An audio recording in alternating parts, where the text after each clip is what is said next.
E se eu te dissesse que existe uma falha que passou despercebida por 10 anos? Um erro de código que esteve à vista de todos, mas que só foi descoberto recentemente. O Roundcube, ele é um cliente de e-mail. Ele serve para você poder visualizar o seu e-mail através de páginas web, sendo assim disponível em qualquer navegador. A grande vantagem dele é que ele é fácil de instalar e ele pode ser gerido localmente em um servidor dentro de uma empresa. E ele é popular por ser um projeto de código aberto. Basicamente, isso significa que qualquer um pode ir lá no repositório oficial do projeto e ver o código-fonte.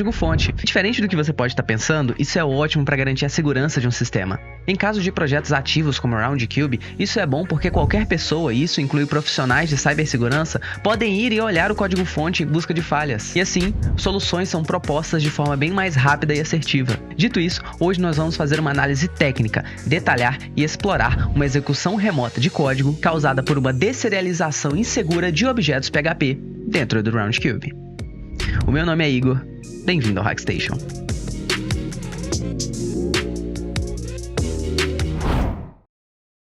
Eu vou deixar para poder explicar e mostrar detalhadamente o que é a deserialização insegura em outro vídeo.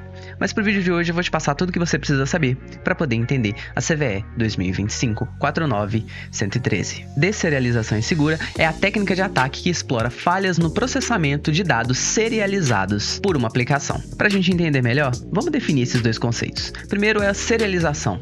Serialização é o processo de transformar um objeto, por exemplo, um objeto Java, .NET ou, no caso de hoje, um objeto PHP, em um formato que possa ser armazenado ou transmitido. No caso, pode ser transmitido através de um cookie ou, no exemplo de hoje, por uma requisição HTTP. E como você já deve ter imaginado, deserialização é o processo inverso. Deserialização é o processo de transformar novamente aquele dado serializado em um objeto dentro da memória para o programa poder utilizar. E o problema todo surge quando uma aplicação deserializa um objeto que foi enviado pelo usuário sem fazer a devida validação. No caso de hoje, você vai ver como que um atacante pode manipular dados serializados para quando o programa deserializar esses dados, ele executar código arbitrário dentro do sistema. Agora, de volta ao Roundcube, vamos analisar a nossa falha. Ela ocorre devido a uma deserialização insegura de objetos PHP que ocorrem quando eles são passados dentro do parâmetro from. A falha ocorre nas versões que estão na tela.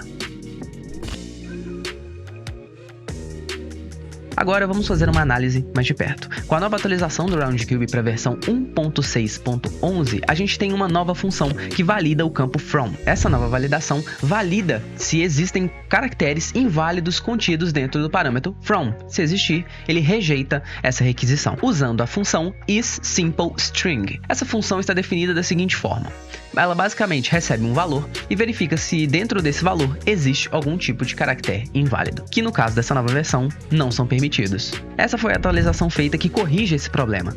Então vamos ver como é que era na versão 1.6.10 antes da correção. O código que estamos procurando está dentro de Program Actions, Settings e Upload.php. Esse componente é responsável por processar os uploads de arquivos relacionados a configurações do usuário e também anexar imagens que vão diretamente no e-mail ou assinaturas em formato HTML mesmo. Como podemos ver nesse código que está na tela, quando fazemos uma requisição para esse componente, o parâmetro from não é validado nessa versão. Após isso, ele faz algumas alterações e então anexa essa variável no arquivo ou na imagem que falamos mais cedo, através desse método append. Esse método append, ele chama a função reload no objeto da seção, e isso caso a própria página não dê reload nos próximos 0.5 segundos. E essa função reload, ela chama outra, que é eventualmente ela adiciona os dados anexados dentro da seção do usuário. Agora presta atenção, o Roundcube ele customiza suas próprias implementações de serialização e deserialização.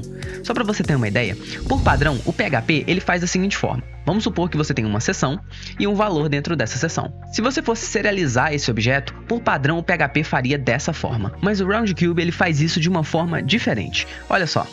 Para cada variável dentro da seção, ele concatena o nome dessa variável e depois adiciona um separador, que a gente chama de pipe, né? Esse ícone de barra reta. E depois adiciona esse resultado ao valor padrão serializado do PHP. Então a serialização dele ia ser algo do tipo, vamos supor que você tem um objeto de usuário e de cargo.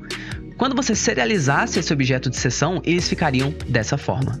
Por fim, como eu disse, eles também customizaram um método de desserialização. Se você dá uma olhada na função, esse método ele percorre toda a string que está serializada e procura esse separador de barra reta, ou pipe, para identificar os campos. E se eles forem identificados, ele procura o símbolo de exclamação. O campo que possui esse símbolo indica que ele é vazio, que o campo não possui valor. Caso contrário, se ele possuir valor, o código vai desserializá-lo. E é exatamente aí que mora o problema. Como não tem validação nesse parâmetro, se o atacante passar um valor que contém um desses dois símbolos, ele pode separar os valores da forma que ele desejar e ainda ele pode simbolizar que alguns campos são nulos e inserir valor dentro desses campos. E como a memória do sistema não vai estar esperando que existe valor dentro daquele campo, ele pode corromper a memória. É claro que esse ataque ele não é simples de se fazer, mas pode causar um grande estrago. Se você quiser dar uma olhada no código do POC e entender exatamente como que foi montado esse payload que vamos explorar, eu vou deixar o link aqui na descrição desse vídeo. Para a gente rodar o POC, eu vou usar o repositório do próprio autor da falha.